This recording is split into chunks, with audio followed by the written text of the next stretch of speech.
මෙතන තමයි ප්‍රධාන ලයින් එක එන්නේ. ඔව් මෙතන තමයි. පෙන්නමු මෙන්න මෙතන තමයි ප්‍රධාන ලයින් එක.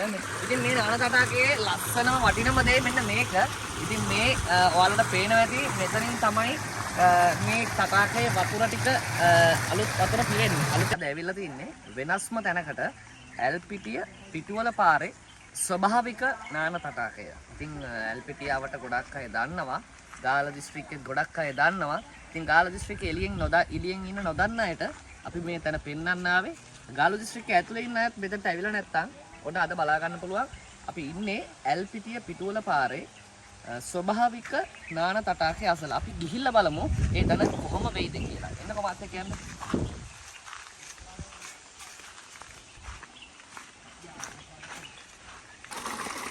right guys, ඉතින් සුබ වෙන්න ඕන කියලා ප්‍රාර්ථනා කරනවා. අපි බලන හැමෝටම ගාල්ල සිංහයෝ අපිව. ඉතින් අපි අද ආවේ තවත් අපූර්ව වෙනස් තැනකට. ගාල්ල දිස්ත්‍රික්කයේම තියෙන තැනක් ඇල්පිටිය පිටුවල පාරේ. ගොඩක් අය දන්නවා අඩි 100 නාන තටාකේ කිව්වම තමයි ගොඩක් අය දන්නේ. ඉතින් මේ තැනට අපි අද ඇවිල්ලා ඉන්න පෙන්නන්නම් තව චුට්ටකින් මේ තැන කොහොමද කියලා. හරි අපූර්ව තැනක්. ඉතින් මේ වෙලාවේ මාත් එක්ක ඉන්නවා මේ තැන නිර්මාණය කරපු පුද්ගලයා. අපේ නිශාන්තයි නේද නම? නිශාන්ත. ඉතින් නිශාන්තයි අපිට පැහැදිලි කරන්නකො මේ තැන පොඩ්ඩක් වාගේ කොහොමද ආරම්භය වුනේ මෙතන? දැන් මේක ආරම්භය නම් අර කම්පියුටර් කතා කරා මේ කිය තිබ්බා මේ දීපත් ජලය අරගෙන අවුරුදු 8ක් වෙනකම් පටන් ගත්තා. ඊට පස්සේ කණ්ඩායම් එකක් කියනවා මේ ටීම් එකට. මෙතන තමයි ප්‍රධාන ලයින් එක එන්නේ. ඔව් මෙතන තමයි. පෙන්නමු මෙන්න මෙතන තමයි ප්‍රධාන ලයින් එක. මෙතනින් තමයි මේ වතුර ටික බෙදා හරින්නේ නේද? සිද්ධ කරලා ඔක්කොම කරලා මෙතෙන් තමයි කෝල් එකට බෙදා හරින්නේ.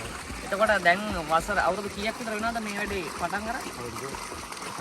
අවුරුදු 8ක්. එතකොට වත් තනියම නේ මේක කරේ නේ මම දන්න විදියට. ඔව් තනියම කරනවා. තනියම තමයි මේ හැමදේම නිර්මාණය කරේ. ඉතින් ඔන්න ගාල්ලේ අපි ගාල්ලේ දේවල් අගය කරන පේජ් එකක් විදියට අපි මේ වගේ දේවල් තමයි අගය කරන්න ඕනේ. ඉතින් ගාල්ල දිස්ත්‍රික්කේ ඉන්න දේවල්, තියෙන දේවල්. ඉතින් මේ නිශාන්ත අය තනියම තමයි මෙන්න මේ අඩි 100 නාන තටාකය ස්වභාවික නාන තටාකයේ උල්පත් ජලය භාවිතා කරමින් ස්වභාවික වතුර අරගෙන තමයි මේ එන අයට නාන්න දෙන්නේ. ඉතින් අපි අර පැත්තට ගිහිල්ලා බලමු.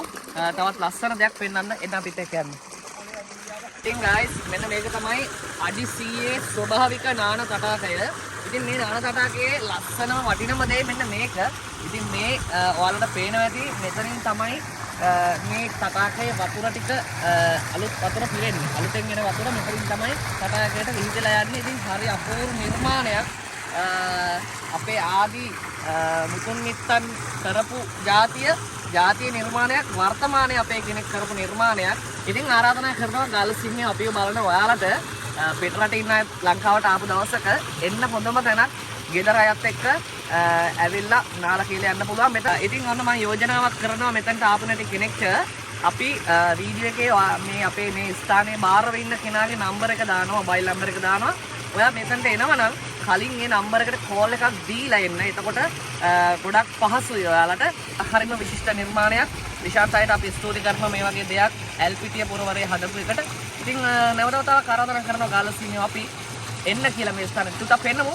මේ අඩි 100 නාන තටාකය මේක තමයි තනි පුද්ගලයෙක් විසින් නිර්මාණය කරපු ස්වභාවික එකම නාන තටාකය මං හිතන විදිහට මේ ගාල්ල දිස්ත්‍රික්කයේ ඇතුලේ තියෙන.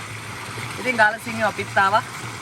ඔයාලට අපේ පේජ් එකෙන් මේ තැන පෙන්නන්න ආරාධනා කරනවා. ඉතින් අපිව subscribe කරන්න YouTube එක, ඒ වගේම page එක Facebook page එක follow කරන්න, TikTok එක අනිවාර්යෙන් follow කරලා තියාගන්න.